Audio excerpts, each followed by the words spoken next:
Sonic Talk. Hello and welcome to Sonic Talk, episode 573, recording today live on Wednesday, the 17th of April, 2019. And we have a bit of a treat here, although I'll explain what's going on a bit later on. This is the podcast to do with music technology and synthesizers, and live performance, live production, software, controllerism, all those kind of things that surround the creation and making of electronic music and other types of music too.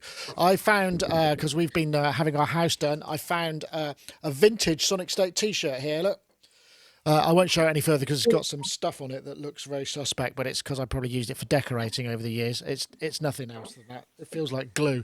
Anyway, I want to say thank you very much to our sponsors. We've got a prize from iZotope RX7 a bit later on, and of course, Softube will be telling you about Parallels, their new multi-wave synthesizer. But let's say hello to a few of our guests. We've got three today. I'll start with you, Gaz, and then we'll come back to the star of the show. Not that you're not a star, obviously. No. How are you, Gaz? Gaz Williams, of course, music technologist, bass player, and many other things besides. Yeah, I'm good, thank you. I've something came yesterday, and it is interesting. This is interesting music tech info. Finally, the RipChord from MyVolts. How many years? It's been a few years. But check this out, though. This is actually pretty cool.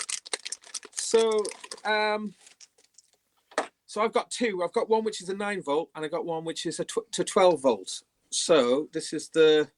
All right, just up. It goes into a regular USB port. Yeah. Oops. And then here you've got a the 12-volt output. But look at this. Ooh. This is a RipChord Adapter heaven. Yeah, adapter heaven. But what it allows you to do, I was really impressed. I ran up here to try this out, and it worked. It's pretty. Watch this. Right. So you find the right one from there. You've also got one that flips the polarity around. Let me find the right one. Yeah, so this is cool because when you connect it up to things, you can power it from yes. phone battery. Excellent. Yeah. So now 12 volts. How long does it take to drain that battery at 12 volts? Well, the thing is, these batteries have got huge capacity, haven't they? So we think a reasonable amount. Excellent. Hang on, watch this. Proof of concept. Is he taking his pants off? Ready? Ah, Look right. at this. Please make sure you got the polarity right. Oh, some power on mine too. I've got them. Turn the battery on. That's really cool. Oh my god. And so you can run it. I mean, I don't know how long it will run for, but you can run it for. I'll leave it on. I'll see how long it runs for. I want to see the lights, Gaz. I don't believe you. Oh, yeah. Oh, there we go. No, all right. see? Yeah. Okay.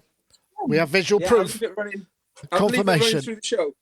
Look at that. Electron, Wow. analog 4 running on a phone battery. Wow. That's pretty cool, isn't it? That was worth the wait, wasn't it? That was worth the wait. I'm gonna now introduce. So I'll leave a pattern running on it as well. Oh, careful. All right. I'll leave it playing. All right, cool. So, Tara, you must be very excited at this news, and Maff. Tara Busch here, I Speak Machine, live from LA at an ungodly time in the morning. You're both looking very fresh, I must say. I don't know what it is. Your juicing routine must be doing you well, and your kind of fancy LA superfoods. There we go. Look, green stuff. And Maff Lewis, is that Strelka? This is Strelka. She's kind of the star of the show, really. Now, isn't it? Have you created a bit of a monster there? I know. Yeah. And I was worried about what my hair was going to look like. It looks pretty nasty. Then I saw you and Gaz, and I'm like, I'm fine. Yeah, my hair's fine as well. It's very neat. What are you saying, man? Jesus. What are you saying? I love you, Gaz. You get people on, and all they do is insult you. Honestly. Right. I tell you what. Come on. Put it to the vote. My hair versus Maff's hair. Come on. Okay. I've already voted for you before the vote started. You I'd guys be like, just need to die. can we think of some sort of a Brexit term for a hair vote? I can't think what it is at the moment. God. No, let's not. Anyway, Tara Busch, there in LA, where you've started a very successful Patreon. You know, you've decided to go that route because I know in the past you've been touring, you've done the kind of records, you've sort of run the whole gamut of industry sort of strategies. So, and now you're focusing on Patreon. What led you to that inevitable path? I mean, what's the journey, Tara? It was, well, we were always really curious. Well, it was curiosity, and really just sort of why not, you know? Because we are on a label. We're on Lex, and out of the UK, and they've released 2 of our soundtracks. And previous to that, we were on Plastic Ray Gun, which was Maff's label. Tummy Touch. And Tummy Touch. So we've done worked with quite a few indie labels, but this is different in that was our dog snorting. It's a bit different in that it's just more direct. I mean, there is the platform that you have to deal with, and of course Patreon takes a fee and stuff like that, but it's really interesting to have that kind of directness with fans, and it's really, really encouraging too, because we've met a lot of people through it. We actually really thought it was just going to be our moms signing up. And it was which I hope you have as well, at least, right? Your mums have signed. No. Oh, it was in fact the opposite. The amount of really, big hints about it's people joining the Patreon. It's only $5. Or but that's like asking for pocket money, isn't it? I mean, it's like asking for an allowance again. That's got to be. You know, they're doing you good by not. Yeah. For some reason, my 85-year-old mother did not want the stems. Yeah.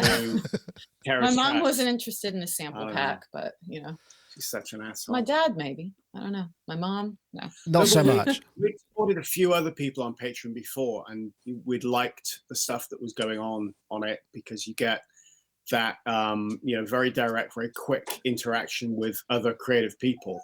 Yeah. And we liked that. There was a total fear of we're going to do this, and other people had told us, I did a Patreon, and my buddy signed up for $1 or £1 or whatever, and that was I'm like, well, if that happens, so what? Yeah. I'm not going to not do something because it's probably going to fail, because let's face it, in the music industry, pretty much everything you do fails. I mean, failure's a very common sense of emotion, isn't it? In as well as success. But I suppose the other thing that's quite interesting about this, I mean, you can kind of set your own agenda, and you've been actually quite ambitious, which, I mean, I know, we do a podcast every week and periodic reviews, but the podcast is set in stone, and that is, that's quite a lot of work, and just the frequency of it, and you doing the same thing. You've set all of these goals up. I think we've got your Patreon here actually somewhere where we can probably spin through them a little bit. So that's the wrong side. You signed up, Nick? What level are you signed up on? I'm signed up. I don't know. Yeah, 500,000 a month, I think, something like that. I'm trying to pay it off in installments in other fashion, but But the point is, we have a payment program. Yeah. So how are you finding? I mean, do you think you set the right? Did you started off ambitious, but then there comes a point where you think, oh crikey, that's a lot. So you're releasing a single every month, doing a cover every month, plus and that's going out as vinyl. It's quite a lot of work, I'd imagine, right? Well, you have to be really, really quite organized. Here's the vinyl first of all. That's the vinyl. So we have clear vinyl. Yeah, so clear square. Clear square vinyl. Ooh. And they are called lathe cuts. So they're cut into acetate. So they're harder than vinyl, and they're cut individually and in real time. So it's kind of really. Is it like 3D printing, sort of almost? Is that the sort of similar sort of thing that you could you 3D print your own signals? That'd be cool. Yeah. Awesome.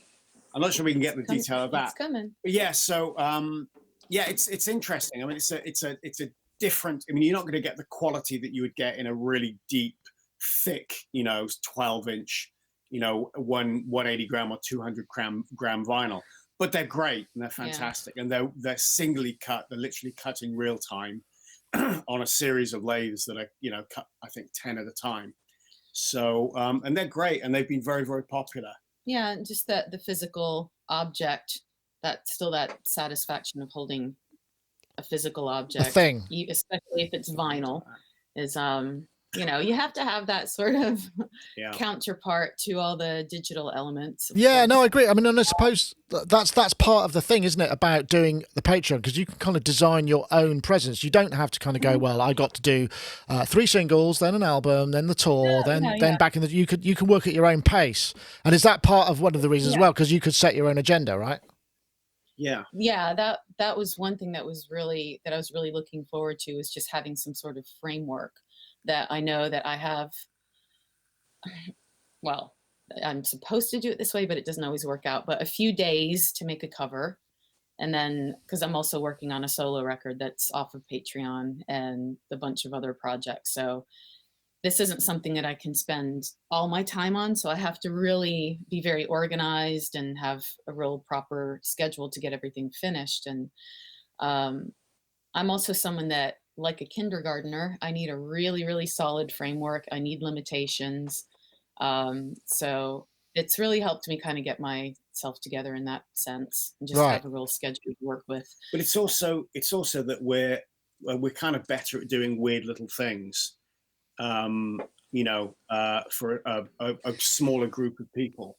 Like, I'd rather do something really odd that is not incredibly, you know, money making, for want of a better word, to you know, a couple of hundred people than try and do the standard things that you know, labels want you to do. And this gives us that opportunity. Like, I mean, years back, I mean, we've been very lucky with labels. Years back with Tummy Touch in New York, we did I don't know whether you guys remember the pop-up stainless steel box set that we did with the little playable synths. Yes, I think. Yeah. It was quite a long time ago. But, I mean, it's so. I mean, to get a label to actually invest in, let's face it, a fairly minor act, to actually pay for a machine cut pop-up stage that then has little bits of electronic samplers and so forth you can put on it.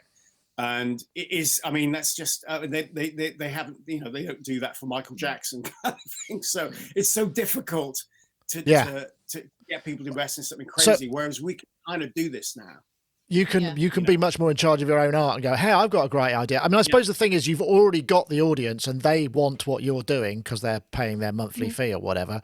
And then, but I mean, but how do you, I mean, obviously, how does that grow? Because that's the hard thing. Because I remember when you first started, you were like, oh my God, you know what, like it might be just our parents and some close friends or whatever.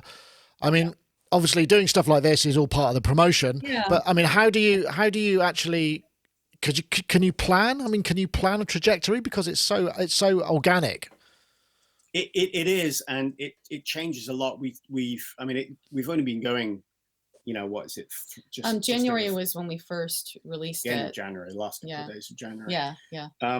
And we've got just under one new person a day, which is fantastic. I'm on it genuinely, and I'm not trying to be modest here or whatever. I'm genuinely surprised that people will put money up directly to help artists. I mean, I think they should, and I do, but I think it's absolutely wonderful that people do that. So, you know, we try and give them something really, really great, and both of us interact as much as we possibly can, to the level that people want. You know, we've worked with people on one of the tiers is a collaborative tier. We've worked with people with music and with film. Well, a part of it is that, you know, what really attracted me to it was just being able to be very direct with people and very interactive with people. And one of the tiers is that I can work with people on providing a lead vocal, maybe a little bit of writing, replaying stuff on synths here. And I've done, I think, 4 of those now. I've got 3 in the works. And it was actually just really encouraging just to kind of, really directly talk to people and have them step up and want to be a part of it. It's just, I'm still kind of in shock about it. So, But, I mean, again, I'm not trying to. I guess also there's no reason why. I mean, you can expand the model almost to, because it's the same thing that's happening on Kickstarter. People launch a product and then they have tiers that are geared for almost licensing. So you could just go for X a month, then you get X number. So you could almost have distributors come in or sub-labels come in and redo. Are you conscious of that sort of model as well? Because that's flipping it on its head a little bit, but just using it as the promotion platform. And then you can have somebody just dive in and say, I know, like $500 a month gets you however many singles that you could then make a profit on, or some product that then somebody could resell or whatever. Have you thought about that stuff as well? Yeah. There are a lot of really interesting things people have done previously. So what we've done is gone through a lot of other successful patrons and copied on some level the core concept and strategy that they've used, the ones we've liked, and then geared them towards us. And then obviously done some very original things that are just off the top of our head. But yeah, those are really great thoughts. And as we go on, the lucky thing about this is you can adapt the existing tiers to something slightly different. And right, so you can do that. Yeah. There's no contractual. Yeah, it's really fluid. If there's a few that we started that didn't quite stick, that we've dropped, and then some that have really kicked off that we've added stuff to. Like originally, like I've added a song commentary to all of the songs. Like we have a studio video diary, and I just set up the camera and walk around the studio and talk shit basically while I'm recording and everything. And because basically as far as like my components to it, I put together stuff that I just would like to see other people do. I've always kind of been like that. Like, what would I love to see Zola Jesus doing? Which is right. Okay. She was kind of the person, that the artist that is on Patreon, that I kind of inspired me to move on to Patreon too. She had a really, really cool Patreon, and I was like, oh yeah, cool, great. So, adding a studio diary is something I wish a lot of artists would do, because of course, we all want to see how our favorite people create. So I was like, well, maybe people want to just watch me mess around in the studio. So yeah, I'm sure that's the case. So yeah. we had that.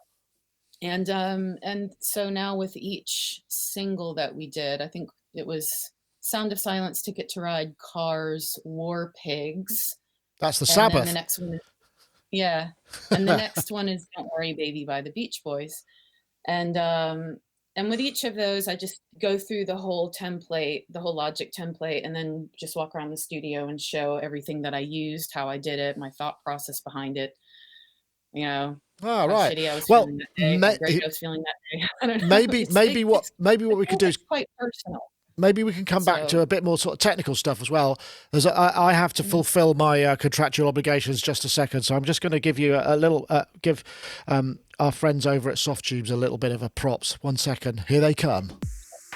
So this is the brand new Parallels soft synth from Softube, with dual wave scanning source selections, and actually a lot of the synths you're seeing here from this private collection, including a whole bunch of stuff that never got released, are the source wave samples. So there's a whole load of really original source material in here, high quality pre-recorded multi-waveforms, sonic progression with each waveform, so you've got quite a lot of tonal variety in each one, up to 14 voices, 7 per voice when both sources are active.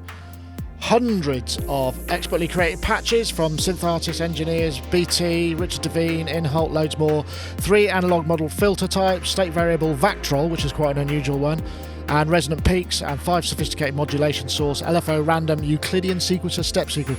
There's a whole bunch of stuff in here which is well worth checking out. And as we know, they're really good at doing the modular analog modeling in software, so as you know, it's going to be very quality stuff. So if you want to check that, go over to softube.com. Right, so yes, we're coming back to Gaz for a quick update. Is it still running? Yeah, so from the field, I can report that the analog 4 is still on and the sequencer is still running. And the good news is we're still on 4 lights on the battery. So what's that? That's about 20. So that's half a set you could get out of that. Yeah, no half problem. a set. Yeah. this is cool. I mean, this is, you know, That's neat. yeah. I wonder if it could power speakers and stuff that has a higher ampage and whatnot. Okay, right. I'm going to come back to you, Tara. So you're technically, we were going to have a performance today, but the technical challenge was quite technically overwhelming. So we're not going to have that this time. Maybe we can work something out another time. But tell me about what have you felt that the creative freedom has allowed you to explore other instruments? Because I know famously you've got your what synths have you got, by the way? Because I lose track. I keep seeing lovely pictures of vintage stuff, and I don't know what you currently are. What are you currently packing? I've kind of what am I packing? I've definitely slid into the vintage zone. Oh, 2600. Yeah, and actually Nick Montoya, who is the world's greatest synth tech known to man, he worked with Moog. I think he still does work with Moog, but Nick Montoya has my 1613 sequencer that he just fixed in a half a second. The man's a genius. And he's bringing that back to me today. So usually I have my sequencer, which is what I used on War Pigs. So War Pigs is all mostly ARP 2600 and Oberheim 2 voice, which is over there. Oh yeah, you can't beat those. And the thing is, I was really happy about using the 2600 on War Pigs because it always brings to mind this really great video of Ozzy using the 2600 and cursing at it. Like, I'm not going to try to do his accent because it would be very offensive, but it's brilliant. He's like, if you search it on YouTube, it's really fun. It's definitely worth searching Ozzy Osbourne ARP 2600. Yeah, it's like late 70s and he's trying to use it and it's really funny. It's just classic Ozzy, which is wonderful. Because I mean with the covers, basically a lot of them happen from me just switching on the machines and running them and messing around with them and then singing something over it and it works. And that happened to be War Pigs. So are you doing? Just a question on how are you attempting to do the stuff as live as possible, or are you multi-tracking and doing a more considered kind of multi? I mean, how do you tend to create when using those electronics? Kind of a combination of both. The first three, Sound of Silence, Ticket to Ride, and Cars were all actually born out of me practicing my live set. Right. So those are all very, transferable to a live setting. But the next two, well, we'll see what happens. War Pigs and Don't Worry Baby are both a bit more dense. Right. Okay. Big. So you've started to get stuck in, right? I know, I can't help myself, but I think that I can reel it in to where I can do a live version of it. We actually did a live studio session for the patrons about a month and a half ago, where I did a version of War Pigs where it was just me and the synth and the little bastard mic, which is nice. Oh, what's that? Oh, well, that looks like a piece of conduit. Yeah, it is. It's this bespoke mic that a fellow called Owen sent to me, and it's the BM88, and it sounds really cool. It's like this really lo-fi, crunchy, gnarly thing, and it's really fun to sing into, of course. So it's just me and that and some effects. And so, yeah, I try to kind of keep a live format in mind when I'm making this stuff, but it sort of spirals into craziness usually. I suppose taking that further, I mean, because obviously probably last saw a lot of your activity on social media was when you were doing the Gary Newman tour. You were doing a lot of gigs there. Are you thinking about taking things back out on the road? Because I mean, I guess that would be a great way to build Patreon stuff, or is that kind of one of the reasons you're doing this? I mean, yeah, I love playing live more than anything. I love being in the studio. I love creating, but I started out as a singer in a rock band. I've been playing since I was 16 was when I actually had my first proper band, and I always miss that kind of energy. So we're definitely wanting to put together something live that go on the road for a million years. That actually really appeals to me. Well, I suppose the thing is if if you're doing Sorry, these monthly covers, you're sort of building a repertoire as you go anyway. So there comes a point where you got, well, I got 12 songs plus any of my other stuff that has happened between the. So I guess that discipline means that you've got the material, right? Yeah, and then my original stuff as well. Yeah. So, it's a full plate. But as I said, you just have to be really, really organized, which is not in my factory settings. So it's been really, I'm not an organized person as far as creating at all. I'm just really all over the place. So it's really forced me to get my shit together. Yeah, it's quite it can that kind of trying to corral creativity into fixed time slots is a really difficult transition. I mean, people do it, I mean, when it becomes a job, it's a tricky thing. Gaz, we haven't heard from you for a bit, so I just wonder, have you? Because you famously, I mean, you were the person. Well, Tara was the person that introduced us. So there's this kind of connection between, and you've worked with Tara in the studio in the past as well, right? Yeah, little bits and bobs over the years. I mean, we go back almost like 20 years, really. I think, which is kind of cool. To our time when we both used to live in Cardiff, in Wales. Yeah, Rocket Gold Star. I remember going to see Rocket Gold Star with Maff, and it just absolutely blew my head open. You guys were so good. Genuinely one of my favorite shows. I think the greatest bass player. I think it was Rocket Gold Star with Thighpole Sandra, maybe. Yes. No. It was Thighpole Sandra was playing with us. I think on that gig. I think the one you're talking about. Yeah, that's right. And you guys, and I'm so sorry, I can't. What were the Sean and then the keyboard player? Frank. Sorry, I'm sorry, Frank. Yeah. And I remember at the end of the show, Frank's keyboard stand collapsed, and he just fell to his knees and kept playing. That's right, he did, didn't he? And he carried on playing with it. It was one of my favorite shows, and I genuinely mean one of my favorite shows of any size act. I'm talking about having seen Bowie and Sabbath and blah blah blah blah blah. Generally, one of my favorite shows, and as you know, I keep telling you this, you're my favorite bass player of all time. Oh, guys, you guys. I love it. We should probably broaden it out a little bit beyond our little club here. But, yeah. Oh, look, I think you might be blushing. Awesome. So, I mean, one of the things, actually, I could introduce a topic here, which is kind of interesting. This just came up, actually. This was I got this literally before the show. No, that's not what I want to do at all. This is basically a guy called Zeropunk has released an album of Timbre Wolf, just made with Timbre Wolf, which is the famed Akai. And it's this one here, actually, that he sent.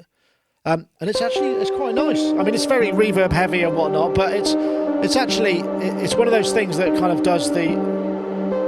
Have I got a volume? I haven't got volume control on this one, it seems. Oh, there we go. I'll turn that down a bit. So 8 tracks, all done on the Timbre Wolf, and it's because the Timbre Wolf was famously, it's now discontinued. It's famously kind of one of those things that was released and sort of didn't really work out for a variety of reasons. But obviously, it's not a bad or unusable instrument. It's just at the time it didn't really fit with what people were after. A little analog 4-voice. So I'm wondering about you were talking a little bit about limitation. Well, Gaz, first of all, have you played a Timbre Wolf? Yes, I have. Yeah. It was remarkably terrible, I have to say. Very few things come out that are truly terrible. So that's what's really lovely about this album. Even though it's terrible by expectation, really.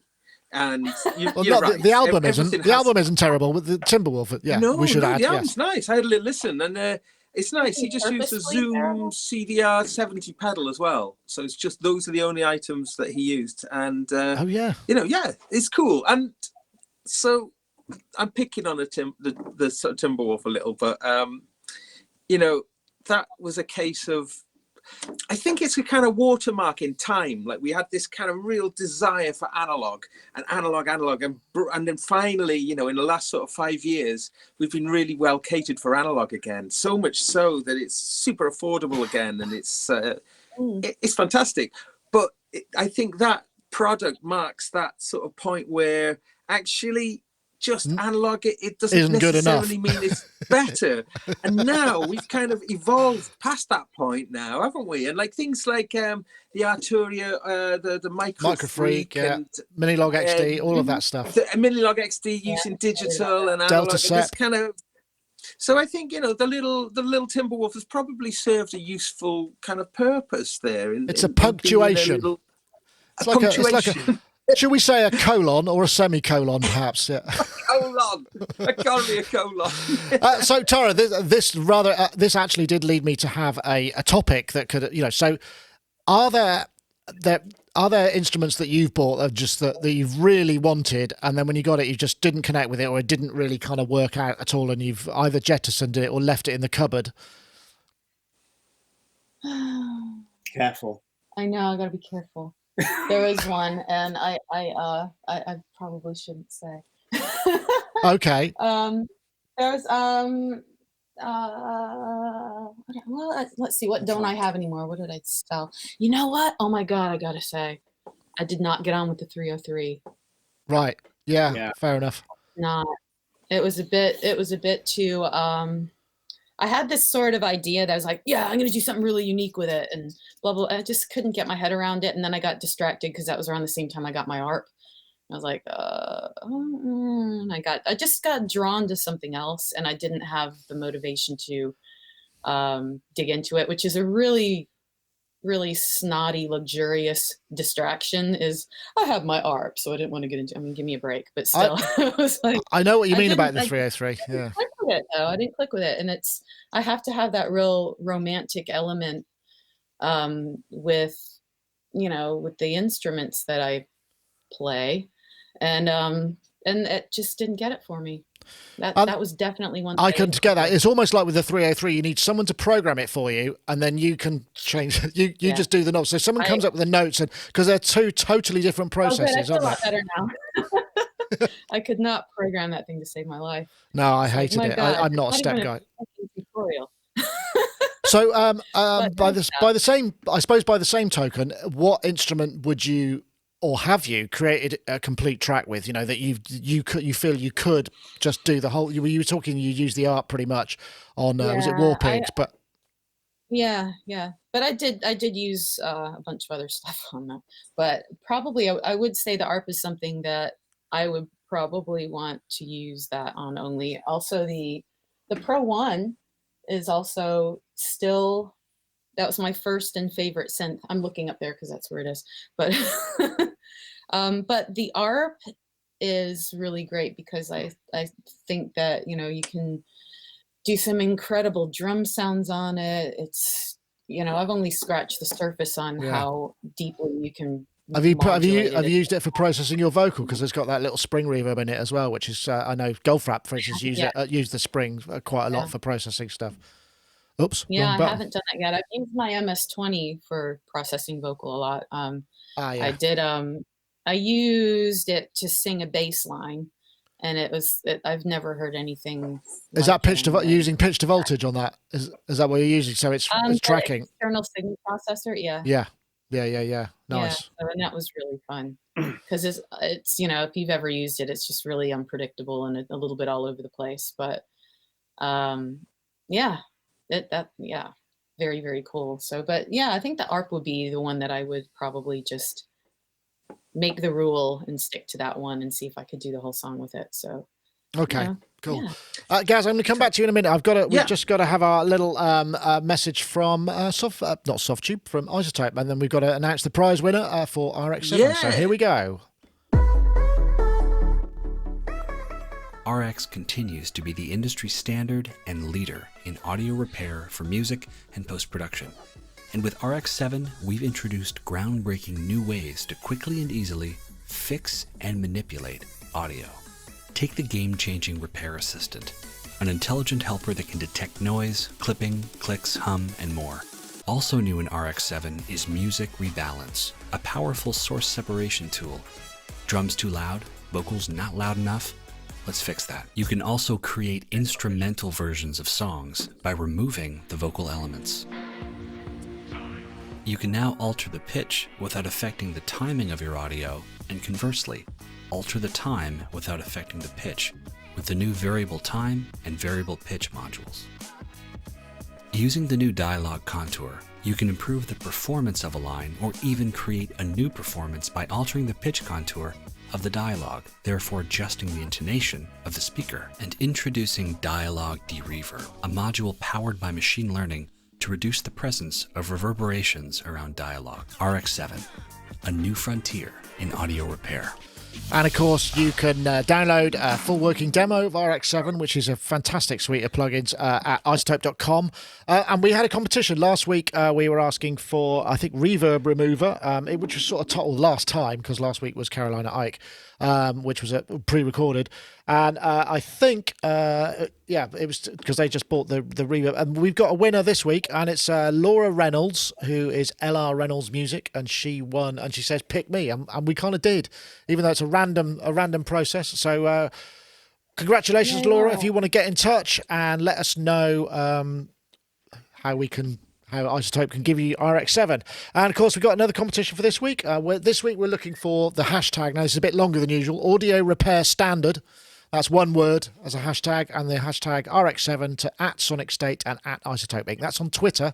You just need to tweet the hashtag Audio Repair Standard and the hashtag RX7 to @Sonicstate and @iZotope Inc. And if there's any spare characters, you can fill them up with any kind of anything you prefer there. Gaz is holding up the Endless. This is the Sonicstate Jam.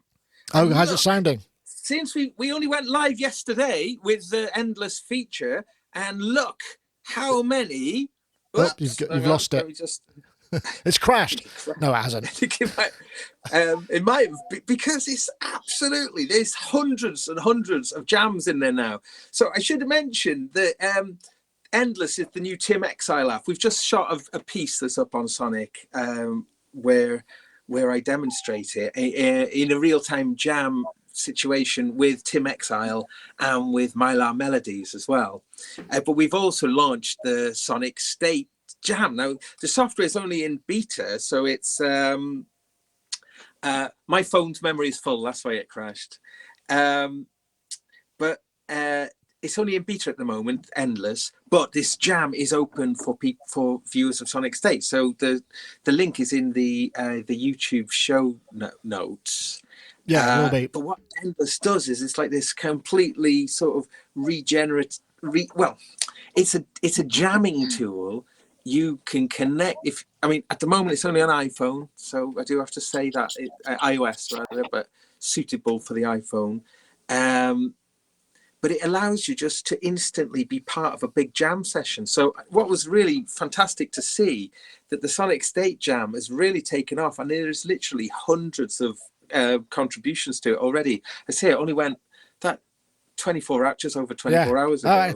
That's the thing I quite liked about it, because if you've not tried, you can just sort of be noodling away on a little sketch, self-contained, and then you could just go, hey, check this out, and it will go to another contact, and they can sort of be asked to contribute. So it's sort of like, that's the thing I quite like about it, unless of course you might be doing something more important than tinkering with your riff, obviously, which does happen in life.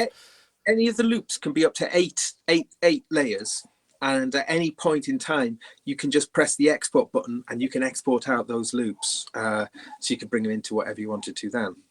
But with this open jam, like the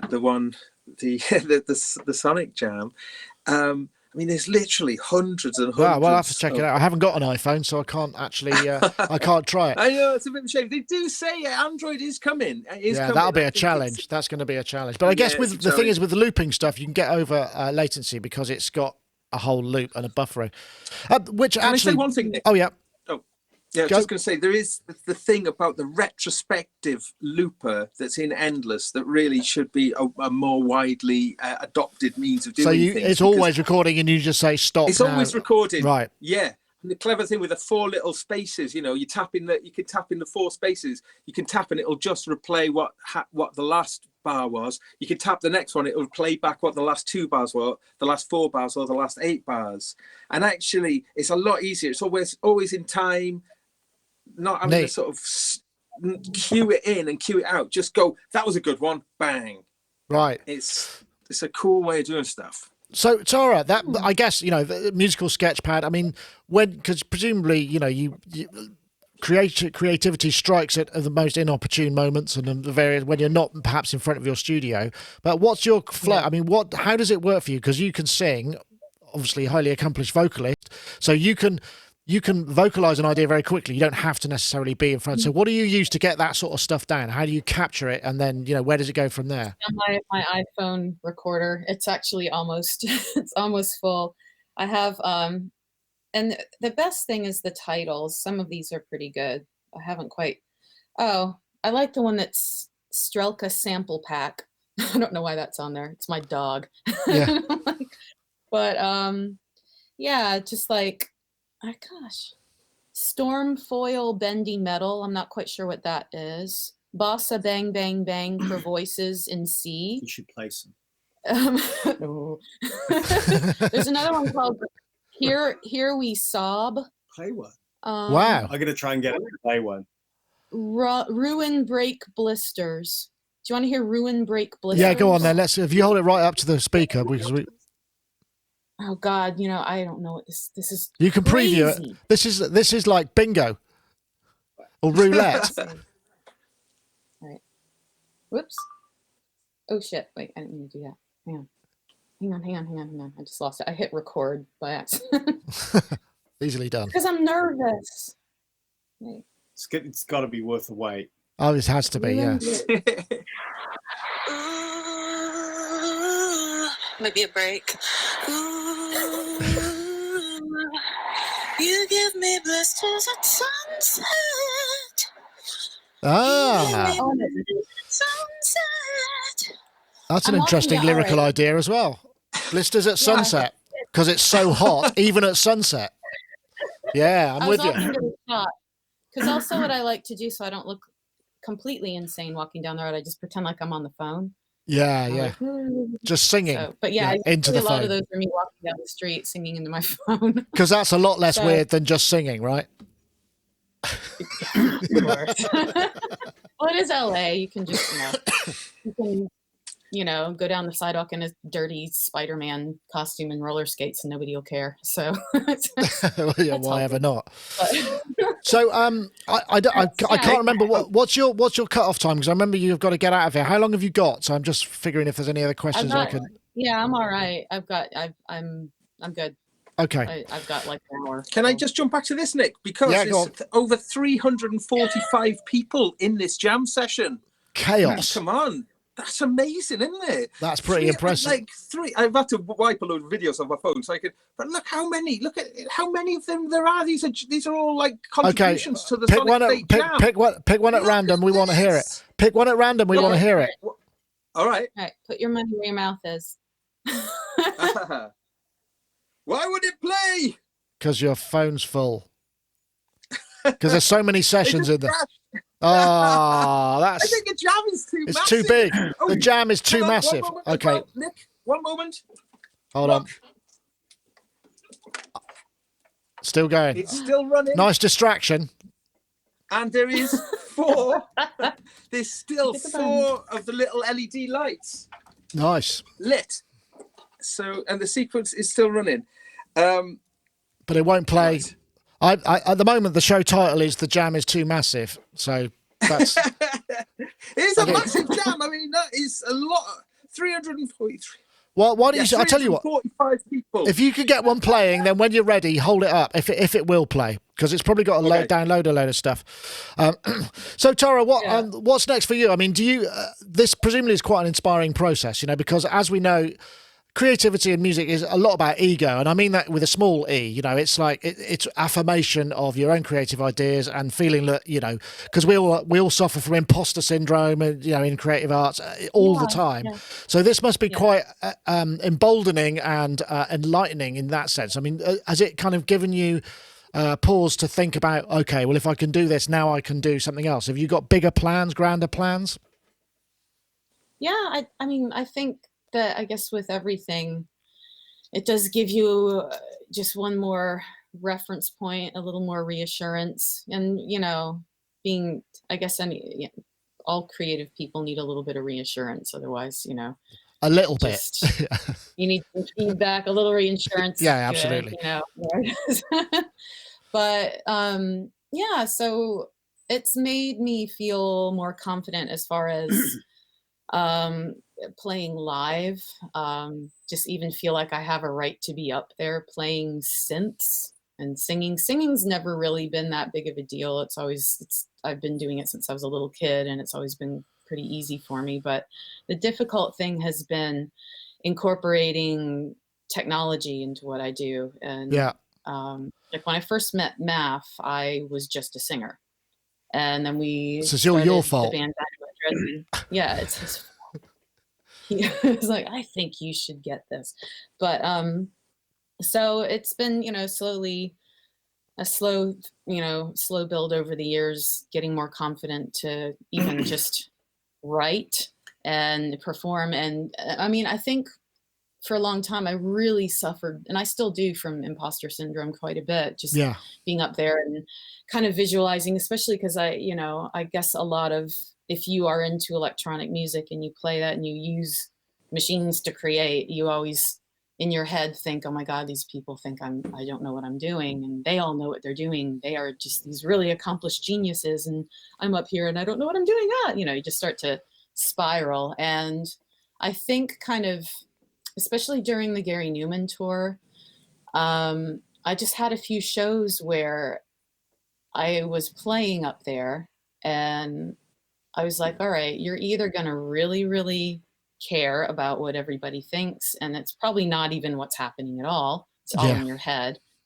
And I decided just to delegate what I was going to care about, like right there on stage. I was like, all right, I can't care about this anymore. This is killing me. I want to enjoy this.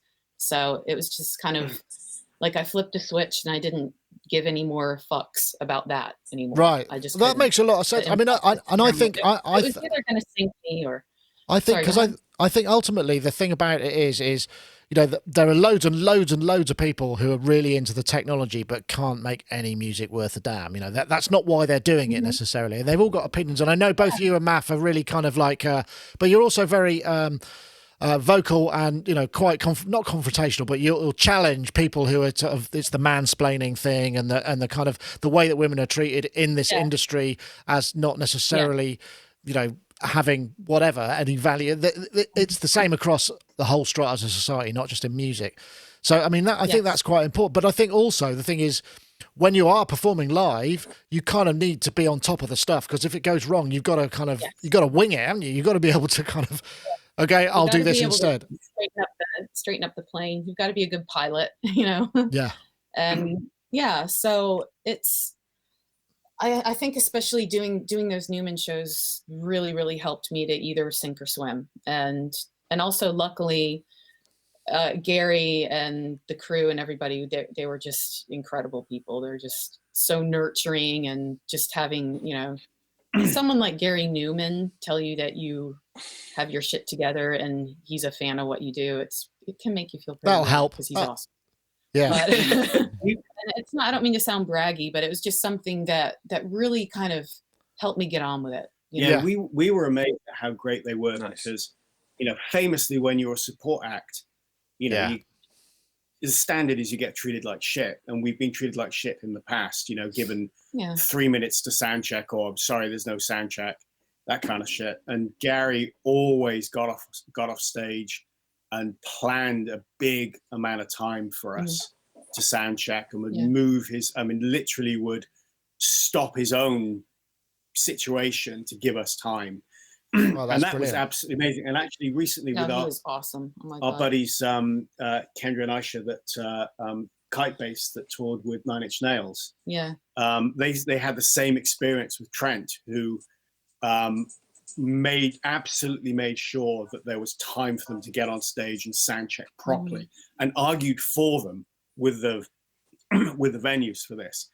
Didn't flounce off in a artistic huff, not caring. So in our experience to Gary, amazing props to him about how continually kind he was, and understanding artistically he was.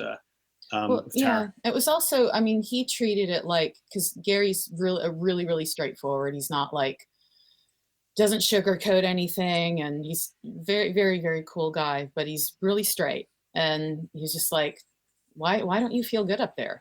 You know, just like, just get on with it. You deserve to be up there. What are you doing? It's fine.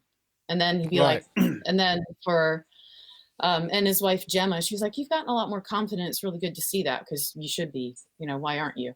And it was more matter of fact instead of being like, oh, you poor little thing. They were just like, just do it. Come on. Yeah. You know, and which is great, you know. And I just remember in sound checks, you know, Gary would be like, all right, I'm sorry we're going 5 minutes over, but you guys are going to have everything you need, that kind of thing. So, Right.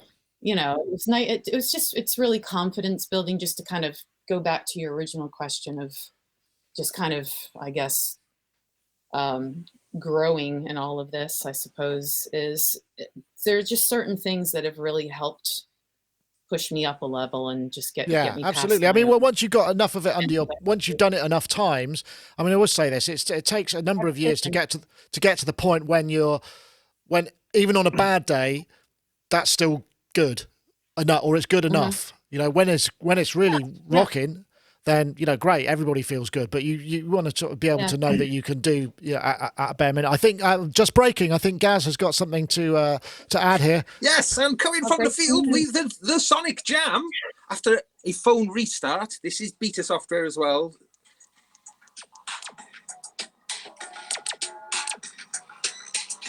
This is submitted by Monistan404. Cool. He's the best. Ufont 1 or Ufont Un. Here they come. So there's a lot of stuff there. We obviously can't go through all of them because we'd be here all night. There's hundreds. Let's see where. I'll tell you what. Let's go to where the jam currently is. The most. So Jareed has just dropped some beats. Right. That's come cool. in like in the last sort of few minutes. God, I can imagine you can fill your phone up with loads of kind of loops and stuff like that. So you need to get more RAM. No, I don't think that is what's taking the space. It's not that. That's all on a cloud. I think that's streaming as it plays. But you can though at any point jump to any one of those jams, any one at all. Go back, remix it, drop out some elements, add some elements, submit that into the jam, and on it goes. It's called Endless for good reason. Right. But, So just carrying on with the field report. This is going great guns. I mean, it's still running. So we've had, that's probably about 50 minutes. 4 bars. 4 lights still on. It's sort of, everything is functioning. All the buttons are pressing. Guys. The sequence is running. And everything's cool as well. Hold on. Maff has a question. If you get pulled over by the police for speeding, just pull that out and start doing that at him, and it's the best distraction ever. They'll back off. There was good reason. They might actually send a different team in to deal with the issue once you've waved that around a bit. So you might not. I wouldn't try that in LA. One of the things with Electron boxes, in particular, Electron boxes are fantastic for plugging a set of headphones in and just getting lost in the amazing sequencer. And I've taken that out many a time into the garden with an extension cable to run the power out into the garden to sit there noodling. But actually, being able to run it off batteries now, I think is super cool. I'm going to be sitting in my deck chair making weird and wonderful noises on that. So so I think that is cool. So that's sorry, this is MyVolts, isn't it? Just showing you what it is. RipChord, and it's made by a company called MyVolts. Yeah. MyVolts.com. Well, yeah. So, which brings me back to, so Tara, you've got a lot of analog stuff there. Did you say you've got some Electron stuff as well? I have analog rhythm. Ah, okay. So, is there a criteria for acquiring a new instrument? Because it feels like obviously I don't know how long you've had a lot of this stuff, but what do you have a kind of? Is there like an airlock procedure when you get something in? You kind of spend a bit of time messing with it, and then it gets incorporated, or do you just kind of go straight in? I definitely am a manual type of girl. I'm not, as silly as it sounds, and I know I actually always say this, is I am not someone that is technically inclined at all. So it takes me, a little bit more tenacity and determination to really dig into something, especially like this, because it's a lot of menu diving, and I'm really impatient, which is why I love the 808. So it's just like boop boop doo, doo, doo, doo. And this I've had this a little while, and I don't feel like I've really scratched the surface of it. I always have to have a cheat sheet up when I play it. And I think with this guy, I think you have to spend a lot of time with it and really carve it into your memory how it works. Yeah, absolutely. The muscle memory, right. So, and which I haven't really done a lot of yet, even though it's a wonderful sounding box. I've had a lot of frustration with it as far as loading my own samples into it and stuff like that. I just find it to be really fiddly, but it sounds great, which is why I haven't given up on it. I love how this box sounds, but I just find it a little bit difficult to dig into. But criteria, I think it's just, sometimes it's, something I'm working on that will pull me towards something. Like there's an animated series that Maff and I have been working on that I think really inspired me to go after. I mean, I've always wanted an ARP 2600, but I really wanted something that had like a radiophonic workshop sound to it. And the ARP 2600 is kind of very much like that. And I'm also working on, Maff's working on a bunch of screenplays and films and TV shows, writing with his writing partner. And not to step too far aside, but they give me a synopsis and scripts, and I come up with ideas according to those. And there's one that's kind of a really dark, bleak, I don't know how far I can go into it, but a really dark, bleak kind of old school BBC Cornwall, that one. Yeah. How would you describe that? It's just really, really creepy. And so that suggests what equipment you might need. Mm-hmm. Yeah, exactly. So what Tara's talking about has been described as Broadchurch meets Twin Peaks. Yeah, so that's what he's writing right now. But so when we're pitching this, we pitch it with music and sounds. Yeah. Which a lot of people don't. So we have the luck of being able to walk into a pitch meeting at Netflix or something like that, and with obviously the usual stuff, scripts and treatments and synopses and storyboards, etc. And then also to bring out some music and talk about where this is and how it goes and how important it is. Because the music has always been, in creativity, I've always seen this crossover of, or the dividing line between things like film and writing and music. Everyone divides them up so much. And I kind of understand that. They started doing it in universities, where you had your art class and then your drawing and then your sculpting and then your music and then blah, blah, blah. And it never used to be like that. So we try and bring Tara's music in at a really, really early stage. And it also inspires us. Mm-hmm. So it's often, kind of a cyclical feeding each other sort of. Yeah, often we'll write a scene very much based on the feel of the scene and the pace of the scene very much based on Tara's music. Ah, okay. Yeah. That makes a lot of sense. Sometimes what he writes, I'll be like, I think we were working on, like when we were doing Zombies 1985, and that's a while ago now. I really wanted a big Oberheim polysynth, so we looked and waited, to have the funds because they are not cheap.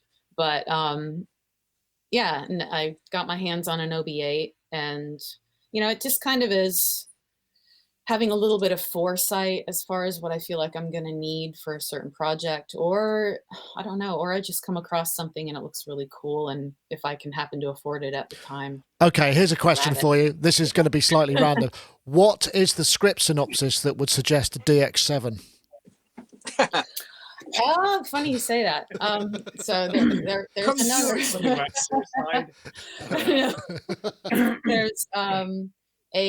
There's a friend of mine that I was working with. There's a spoof 80s animated series that he made. It actually is in there. And I forgot. And it was. And I had I didn't have a DX7 at the time, so I had to use a plugin. But yeah, that sort of thing. So it was Miami Vice-esque kind Ah, of, okay. you know, Yeah. So you got super hyper masculine kind of, you know, retro 80s comedy. yeah, like, but Yeah, sort no. of self-aware. So there is. hyper Oh, that's good. That actually does exist. He-Man, you know. Yeah. Excellent. But, Oh, brilliant. He-Man probably a little old for that, but you know, yeah, that sort of thing, you know, because I know, I don't know, I still see a lot of comedy in the DX7, even though I know it's capable of some cool shit. I've never had one, so I don't know. I really don't. They do sound fantastic, I have to say, and I do want to get one because I remember the keyboard being really nice as well, but it needs an editor. Maff, you sound like you need a glass of water, mate. I'm going. Oh, here it goes. Everything's kicking off. Oh, it's another jam. Okay. Oh, that's nice. Been about another 15 jams posted since the last time we looked. Right. We've got Bob Flemming in the building, and Right. It's crazy. I mean, wow. Sorry about that. Excellent. So yeah. Oh, look, for a treat, here we go. For a special treat, there's a picture of me trying to talk you through the tech on your phone while we're trying to detect your audio system, because the plan was, and unfortunately we were going to get Tara was going to perform a couple of tunes, but it's actually, it sounds really simple, but to get a line in and to have the video conferencing, it's quite complicated audio routing, and we just ran out of time, so it's a shame. Yeah. But you'll be doing it on Patreon, right? I will. We will be doing more live shows on there, so it's a special treat for our patrons. Absolutely. Well, I could suggest a couple of technological tweaks that will help you be able to get the most out of that. Please do. Okay. Well, it feels like we're kind of drawing. I know you've got to get off, and it feels like, you know, it's sort of naturally drawing to a close. I did want to point one other thing out. There is I did mention this. We're involved in the promotion of this. Apparat is playing at Bath Festival, and you can get tickets there. He's playing, and so is Cenk, actually, from Electron. Dataline, Mr. Dataline is also playing. It's a double bill, and we help bring those together. And if you want to get tickets, I'll just give you the. We've got a Bitly URL, which actually is just bit.ly/apparat. That's APPARAT -Bath. Apparat-Bath, bit.ly/apparat-Bath will take you straight to the tickets thing. So if you go there, it'd be great there. It's quite an intimate gig. It's about 700-seater. It's a standing, I think. It's a bar. It's in Comedia in Bath on the 20. Oh, it's nice. What does it say? It says it's the 20. Oh, it doesn't say on there, does it? That's not so good. Where is it? The event is. I don't know what the date is. That's pretty. 26th. The 26th. There we go. 26th of September of May. I saw Dataline doing a set in the after show at Super Booth last year. Oh, he's brilliant. And he's so brilliant. I mean, because he just builds everything in the moment. I mean, we've seen many of his videos, so we kind of see behind the scenes of how he does this. But the way he can just absolutely completely morph and move everything that's a masterclass. Tara, sorry, I was going to say, Tara, it might be worth, if you're not quite connecting with the rhythm, it might be worth trying a Digitact, because they are more immediate and very much quicker to sample into. It's a lot easier to get your head into the Digitact, which is Electron as well, and it sounds really good if that's what your kind of thing is. Yeah, that's really been what my biggest hurdle has been with that, is being able to load my own sounds. And you know, I mean, the presets are great, but I'm not really a big fan of just using presets. Sure. I mean, there's a new app. There is a new piece of software, isn't there, since the Overbridge 2.0, which gives you a much better sample transferring. I'll just kind of open it up here. Oh yeah, if you've got Overbridge, you can run it on your computer. That means you get a much more fulsome GUI, and you can do it all on the computer screen rather than through that little window. So it's worth checking out. Yeah, it makes a massive difference. It really does. Okay. I know the Overbridge thing. I just But the new I'm just getting this. I'm just opening the thing up just to have a look at it. The analog, you can load in samples a lot easier with this other app now. Does it work on a rhythm, or does it have to be a rhythm 2? I think it works on the rhythm 1 as well, and it's called a transfer. It's called transfer. I used to have to use a thing called C6, I think, but it was much more fiddly. So it's a lot better. That's a lot better now. C6. Okay. Well, there we go. Top tip. Well, I think we'll probably bring things to a close. Thank you, Tara and Matt, for joining us. We will definitely do this again when we've got your streaming line stuff together. Awesome. So I can show you my juggling then, and my mime. Yeah, that would be great. Only if you wear stripy trousers, of course, and a waistcoat. I have. Or some trousers. And remember that you can support Tara at her patreon.com/ispeakmachine. Yeah, and there's links to that on just ispeakmachine.com, I presume, as well. Oh no, there aren't. Yeah, probably. There should be. And on the Patreon page itself, there's song clips, so you can actually hear the songs that we're putting out. They're also on my SoundCloud, but if you go to the Patreon, I've got the SoundCloud links embedded there. War Pigs should be up there too. That's probably my favorite so far because I get to sing in a really aggressive, shreddy kind of way that I haven't done in a long time. Well, let's have a look. I'm loading SoundCloud. See what we got here. War Pigs. Oh, sneak peek. All right, let's we can have that. Okay. Sure.